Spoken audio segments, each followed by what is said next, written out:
प्रधानमंत्री जी नमस्कार, मैं रचना नितेश। हालांकि नाम बताने की आवश्यकता नहीं है, क्योंकि नाम से ज्यादा महत्वपूर्ण है कि मैं उस छत्तीसगढ़ की एक महिला हूं, उस छत्तीसगढ़ की नारी हूं जिस छत्तीसगढ़ में रामनवमी के दिन एक 6 साल की मासूम के साथ दरिंदगी हुई है। शायद ये खबर आप तक पहुंची होगी, अगर नहीं पहुंची है तो मैं आपको बता देती हूं। एक 6 साल की मासूम बच्ची के साथ जिस घर में वो कन्या भोज करने गई थी, उसी घर में उसके सगे चाचा ने उसके साथ दरिंदगी की। सिगरेट से उसके पूरे शरीर को दाग दिया, कई जगह खरोच के निशान और कई जगह मासूम की चमड़ी उधड़ गई थी। इसके आगे तो शायद बताने से भी रूह कांप जाएगी। उसके प्राइवेट पार्ट में एसिड डाल दिया गया था। अब आप सोच रहे होंगे कि ये खबर मैं आपको क्यों बता रही हूं।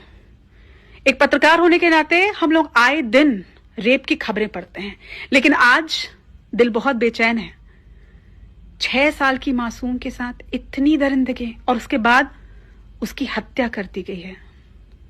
उसकी डेड बॉडी गाड़ी की डिक्की से मिली। किस दर्द से वो मासूम गुजरी होगी, ये हम चाह के भी नहीं सोच सकते, महसूस नहीं कर सकते कि किस पीड़ा से वो बच्ची पहले गुजरी और फिर उसे मौत के घाट उतार दिया गया। लेकिन आज आपको इस वीडियो के माध्यम से एक बात कहना चाहती हूं।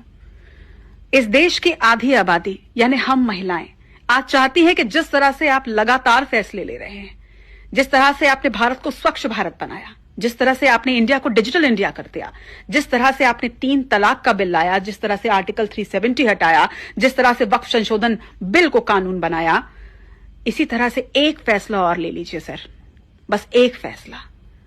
कानून है, दरिंदों के लिए कानून है, पॉक्सो एक्ट भी है, लेकिन एक कानून बना दीजिए इस भारत में, बलात्कारियों को सिर्फ और सिर्फ फांसी की सजा होगी। एक ऐसा कानून बना दीजिए कि भारत जहां पर हम भारत मां कहते हैं, भारत जहां पे कन्याओं को पूजा जाता है, उस भारत में किसी के दिमाग में, किसी के जहन में यह विचार भी मत आए कि वो किसी लड़की को, किसी नारी को, उसकी अस्मत को छू भी सकता है। और अगर नहीं तो लिंग परीक्षण, जिसे भारत में गैर कानूनी माना जाता है, उसे वैलिड करवा दीजिए। कम से कम महिलाएं जब गर्भवती हो तो लिंग परीक्षण करवा लें, और अगर मालूम चले कि उनकी कोख में एक लड़की है, एक देवी है, तो उसे वही गिरा दें, क्योंकि जन्म लेने के बाद उसकी सुरक्षा की इस भारत में शायद कोई गारंटी नहीं है। निवेदन है सर आपसे।